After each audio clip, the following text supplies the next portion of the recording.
Kung napanood mo yung previous video natin wherein diniscuss ni Coach Pearl ang Fibonacci retracement, pero gusto mo pa rin i-explore ano pa yung mga pwedeng confluence sa mate formula. Sa video na to, i-explain naman ni Coach Eric step by step kung paano gamitin ang EMA crossing. Isa rin to sa mga top search strategy when it comes to Forex. Malay mo, mag-fit sa strategy mo to. Enjoy the video! So hello everyone. So kung isa ka sa mga traders din, especially yung mga beginner traders natin na gusto mag-test ng strategy na maybe could fit sa yung personality, and of course, pag-related pa rin siya or connected doon sa ating mate na framework. Okay, so yung strategy na to, ito yung strategy na ginamit ko to be funded no sa prop firm noong 2023, and i-align natin to sa ating mate na framework. So yung tawag sa strategy na to is yung EMA cross na strategy. So sikat na to na strategy, maraming gumagamit na ito. So meron lang akong mga dadagdag onte no sa strategy na to. Strategy na to na nag-work sa akin. Alright? So nasa chart tayo ngayon. By the way, yung gamit natin to backtest is yung FX replay. So ngayon pag-usapan natin yung rules or yung mga kailangan nating tandaan para ma-apply natin yung strategy na to. So una is yung time frames natin. So yung time frame na gagamitin natin in this backtesting is yung H1. So yung H1 natin, ito yung magiging M natin, yung market direction. Dito tayo maghahanap ng saan ba pwedeng pumunta yung market. Right? Maghahanap din tayo dito kay market direction. Dito din tayo maghahanap ng mga areas of alignment na mas maganda kasi at least nasa higher time frame tayo. And then yung entry time frame natin will be sa 5-minute time frame. So dito natin hahanapin yung ating timing. Right? So dito hahanapin yung timing, kasama dito yung cross ng EMA. Yung EMA na gagamitin natin is yung 50 and yung ating 20 na moving average. So hihintay natin, after natin ma-identify sa H1 yung market direction, gagawin natin is pupunta tayo sa 5-minute para hanapin naman yung timing. Yung mga entry models na gagawin natin or yung mga way sa pagpasok natin mamaya is very important, is yung syempre kailangan merong confirmation candle part to sa timing, right? And of course, maghanap din tayo mga possible na BRC setup. So ako usually nag-enter ako sa mga BRC as long na merong confirmation candle talaga, of course, di ba? And kung may mga fair value gap, try natin doon, try natin if mag-work din siya. Right? So yun lang. So very simple. H1 market direction, so and then M5 hanapin natin yung timing. Then for now, ang gagawin natin is 10 pips na SL. Medyo tight siya na SL. You can also backtest yung 15 pips. And then try natin i-target yung 20 pips na TP. Alright, so tingnan natin, no? So by the way, sa session na to, ang gagawin natin, London session lang tayo mag-backtest. Right, so punta lang tayo sa London session kasi ito yung mostly na time na available tayo. Right, so yun, yun lang natin pumunta sa London session. Yan, so nasa London session na tayo. Punta muna tayo sa higher time frame natin. Alright, so tingnan natin yung overall market direction ng H1 natin. Right, so what I am seeing here is very clear naman no, na overall generally pababa talaga yung market natin. However, itong recent na movement na to pataas, ito, na-break niya yung mga previous highs, pwede to potentially no, magbigay sa atin ng additional movement pataas. So, tingnan natin. One thing na nakikita ko dito is ito muna tayo sa malapit yan, itong level na to. So, if makakita tayo sa 5 minutes na umangat siya doon, maghanap tayo noong ating EMA na EMA cross na mag-cross siya tsaka yung entry model natin. Right? So, punta tayo sa 5 minutes. If let's say if bumaba yung price dito, maghanap tayo ng sell. Pero pag umangat, maghanap tayo ng buy. Kahit hanggang dito sa level na to. Alright, so let's see. So, ano yung nakikita ko ngayon sa 5-minute time frame, nag-cross na yung EMA. Pero yun nga, gaya ng sinabi ko kanina, maghanap tayo ng buy. Alright, so hihintayin pa natin na mag-cross ulit yung EMA. Alright. So, forward lang natin onte. Yun, na-break niya tong level sa H1 natin. So, in that case, usually ang ginagawa ko, titingnan ko ulit yung ating H1. Mas magiging interesado na ako dito for a sell. Kasi yung in-expect ko kanina ay magbabay, pero however, na-break niya tong level na to. And then, sakto din, align din siya sa ating cross ng EMA. EMA is still above, kagaya ng ating mate strategy. And then, confirmation candle, this one, hindi siya ganun kalakas na shooting star. So, just for this example, i-drawing ko lang yung ano nangyari dito no, sa structural na point of view. Yan. Right? So, yung nangyari dito, basically, bumaba, umangat yung price, bumaba, umangat, and then, this time napakita siya ng confirmation candle. So, let's see if solid ba yan na candle. Ang gagawin natin, magma-maximum 2 trades per day tayo. Right? So, let's say na SL to, try pa natin mag-trade isa pa. Okay? So, 1:2. Meron akong template pala dito, kaya diretso na yan. Then, enter tayo. 1%. Save ang journal natin. Alright. So, tingnan natin. Ang nakaganda pala dito, pwede natin siyang i-play in a way na para talagang real market. So, gawin natin ito. Gawin natin nasa 1 minute. Then, i-play natin siya.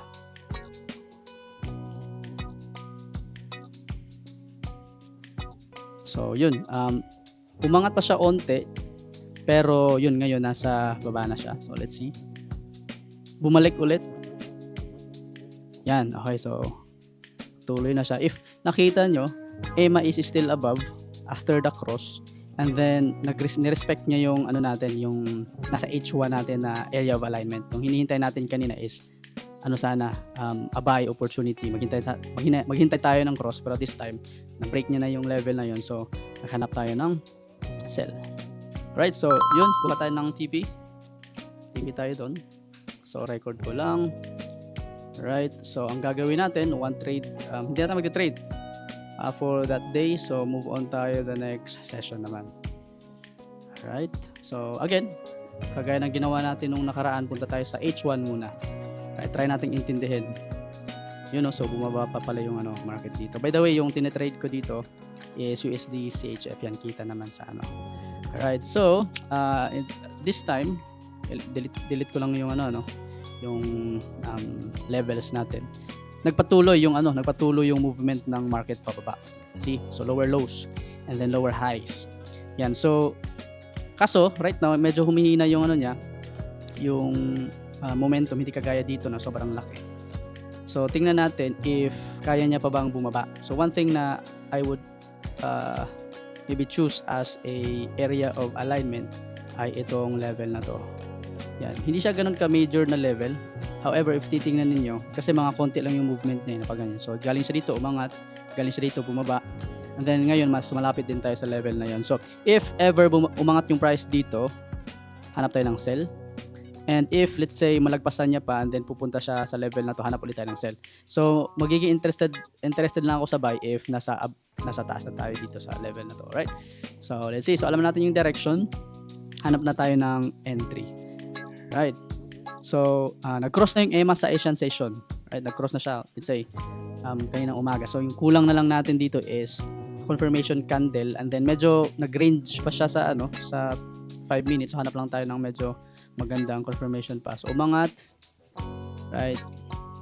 Bumaba. Hindi ako masyadong nag-enter pa ganyan. Nag-create kasi siya ng another higher high. So, gusto natin makahanap ng potential na sell. Right? So, this time, nag-cross na yung EMA. So, yung hinahanap natin kanina na sell, parang nawala na. Kasi sell pa siya dito eh. So, ngayon, yung EMA nasa baba na. Then, nag-cross na siya ulit. So, if yung 20 EMA natin is nasa taas and then yung 50 nasa baba, we will look for a buy. So medyo confusing to kasi sa 1 hour natin naghanap tayo ng sell. Pero tingnan natin if magpatuloy siya umangat dito. So kung wala, edi wala tayong trade for this day. So yun, nag-reject na siya sa level natin and then nag-cross ulit yung EMA. Alright? So ang next na gagawin natin is to set up yung level na to. Yan. Level na yan. Right, so let's say kung nagtitrade din ka ng Fibonacci from this high to this low, yun. So, magandang level to look for confirmation candle.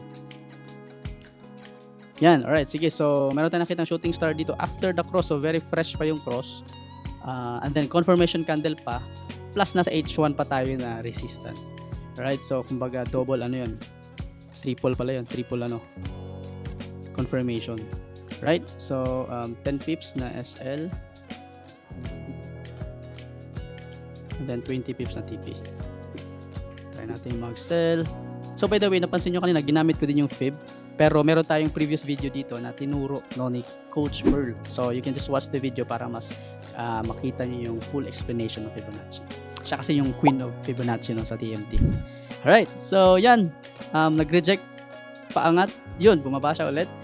And usually yung ginagawa ko pala pag nasa live, and then medyo aggressive, ginagawa ko, nag-add ako ng entry dito dun. Then, binibreak even ko yung previous na entry ko. But dito sa backtesting na to, hindi natin gagawin. Right? So, lang tayo, focus lang tayo sa entries.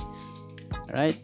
So, bumalik siya, nagpakita ulit siya ng shooting star, so, which is good. Umangat, bumalik sa break even. So, kung break even ko to, wala na, out na tayo. Tingnan natin. Yun, alright. So, parang ma-SL tayo. Tingnan natin. Tagal. Okay, so mamaya malalaman natin kung ano yung average na holding time natin sa strategy na sa backtesting. Alright, so ayun, alright, gumanda na. Okay. So TP. Alright, so TP tayo dito. Medyo pangit lang yung nangyari. Ayaw natin masyado ng ganito. Gusto kasi natin na parang mas malinis. So pero wala tayong control na ito sa nangyaring ganyan sa market. Alright, so turn na lang natin to. Then proceed tayo sa next. Try natin maghanap ng 10 or more. Right, depende kung andyan pa kayo. Para at least mas maraming example, mas makuha nyo talaga yung pattern.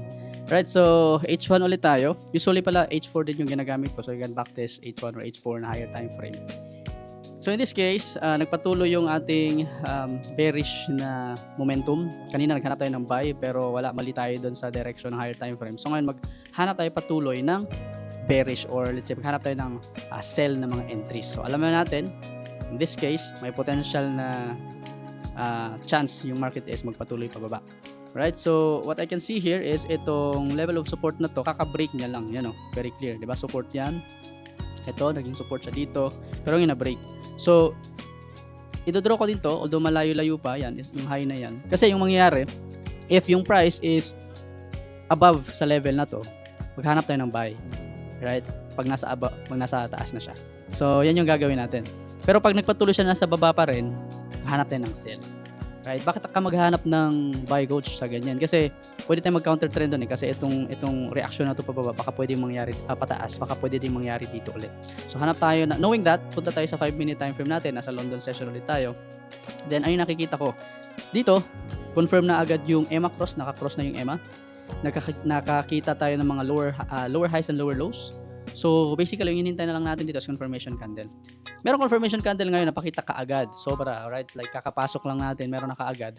However, medyo hindi malalim yung kanyang pullback. Pinaka A+ setup dito sana is dito siya, banda. Right? So for this purpose, let's say sabihin natin, hindi to A+ setup, nasa A setup lang to. And then, kasi for me, if titingnan ninyo, bumaba yung price, nag-retest siya, although hindi niya naabot yung pinaka level na tinitingnan natin sa H1. Nag-reject na kaagad siya. Right? So, pasukan natin yan. And then, hanap tayo ng 1:2 trades. Okay, sell tayo. Pag na-sell tayo dito, hanap pa tayo ng isa. Right? Kasi mag-max tayo ng dalawa. Right? So, bumaba, umangat. Hindi pa nagko-cross yung EMA. So basically nasa bearish pa rin tayo ng momentum. Right? So kung nasa live to, ang gagawin ko i-break even ko to, din mag-add ako ng isang entry. So parang ganito yung mangyayari niya, itsura, parang ganyan. Parang ganyan itsura. Pero sa backtest na to din natin gagawin. Buti na lang kasi na SL tayo doon. Right? So natin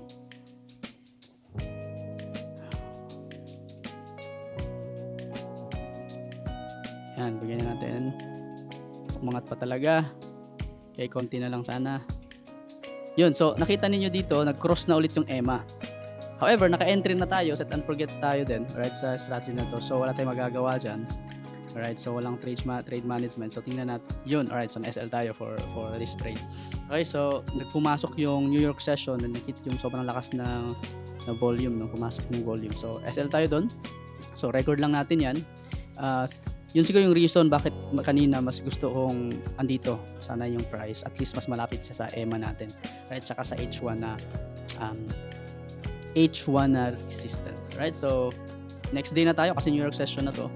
Punta tayo sa London session. Kailang trade na ba tayo? Yan. Positive 3% pa naman tayo. And then, punta tayo sa 1 hour. Yun, umangat na yung price. So, na-SL tayo dito. So, delete muna natin yan para mas malinis. So, what happened here ay itong high na to, na-take out na siya. Nakuha na. Take out. Right? And then, potentially, magkikreate na siya ng lower high for me. Although, if titingnan mo yung pinaka-trend niya, we are still on a bearish market. Pero looking at dito sa malapit lang, yan, dito sa malapit lang. Tingnan natin, right? So, yung area for me to look for a buy ay itong level na to. Yan. So, if nakita nyo, nag-react siya dito, buy. And then, here also, yan, buy.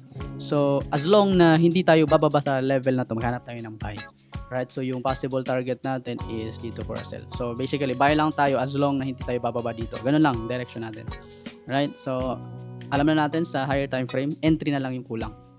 So, sa case na to, wala pa tayong entry kasi although merong higher highs and higher lows, itong nasa 5 minutes, yung EMA cross natin, medyo hindi pa ganun kaganda kasi yung price, tingnan nyo, nasa baba ng EMA. Gusto kasi natin na yung price ay nasa taas ng EMA if we're looking for a buy. So, parang sa mate strategy din talaga. Alright, so, ito yung nangyari. Explain ko lang. So, kung titingnan natin yung structure lang mismo, yan. So, may potential siya na pupuntang ganyan, di ba? And then, meron na din tayong bullish engulfing candle here. Alright? And then, pagpasok ng London session. Okay. So, bullish engulfing candle, pumasok, then galing na sa H1, and then yung bias natin kanina, ito yung target natin. So, try natin, right? Pasukan natin to.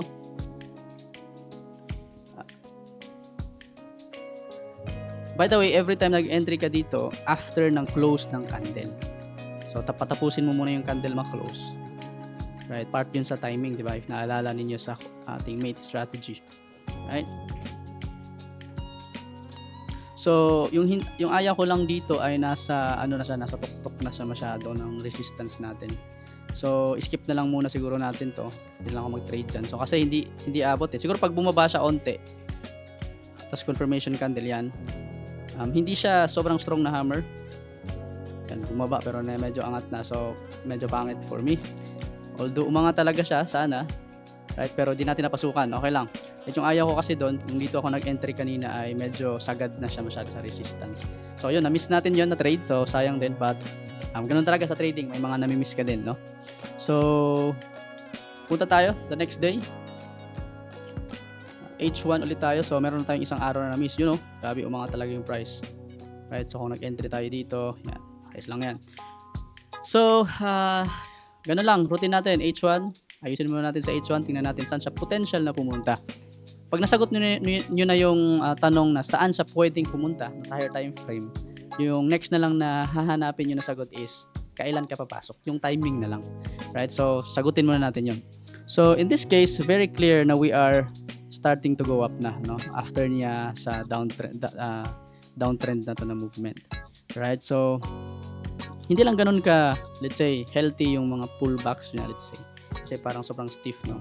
But, what I can see here ay itong level na to, umangat siya dyan, bumaba, umangat, and then bumaba. So, basically, potentially, price could still go up using or dito sa level na to. Alright? If, let's say, na-break niya yung level na yan, yung next na possible maghanap ako ng buy or still interested ako sa buy ay sa level na to. So, buy pa rin. Right? So, siguro pag na-break niya na to, doon ako maghanap ng sell. But, sa araw na to, itong January 8 yan, 2021, hanap tayo ng buying opportunity. Sabayan lang natin yung trend. Right? So, entry na lang yung kulang. However, in this case, naka-cross yung EMA natin pa sell. So, hindi pa align yung ating H1 tsaka M5. So, gusto natin na mag-cross muna yung M5 natin. Cross muna yung EMA. So, yun, hindi siya nangyari. Bumaba siya. Yun, may malaking candle. Okay, so at this case, nakita natin nag-cross na yung EMA ulit. So, somehow, medyo align na siya doon sa H1 natin. Kasi support to sa H1. Kanina, nakasell pa siya sa M5. Ngayon, potentially pwede natin maghanap ng entry na buy. Ang kulang na lang is pullback. Right, natin yung pullback, timing na lang yung kulang. So umangat pa siya ng umangat. Yun, walang pullback na binigay. Sobrang lakas niya, right? Tingnan natin yun, nag-pullback siya. Pwede natin gamitin yung Fibonacci for pullback dito sa swing low to swing high. Yan yung mga level niya. But unang level na pwede kong tingnan is itong 0.38. Yan. Kasi aligned din siya sa previous na level na to. So tingnan natin if kaya niyang mag-pullback dito. And then tingnan natin if merong confirmation candle. So pwede tayong mag-risk ng isang trade. So hindi kinaya, inabot na ngayon. Right, confirmation candle na lang. Alright, sige. So for me, yung magandang entry ito. Yung problema lang dito ay sa Fibonacci natin. Wala siya dun sa pinaka golden zone talaga. Pero dalawa naman yung trade natin for today. So tingnan natin, kunin natin tong isa. Still risking 1%. 1:2. Right. By the way, you need to backtest itong, pag nagba-backtest ka ng mga strategy, at least 100 talaga yung data na kailangan ninyo. Para sa session na to, siguro kuha lang tayo ng 10. Right, umangat yung price. However, napakita siya ng sobrang laking bearish engulfing candle, which is hindi siya maganda para sa trade na to. Right, tingnan natin, yun na, nag-pullback pa siya ng mas malalim. Pakita siya ng green candle, umangat. Right, tingnan natin. Umangat yan, okay. Okay, so yun, SL tayo dun. So dalawang SL na.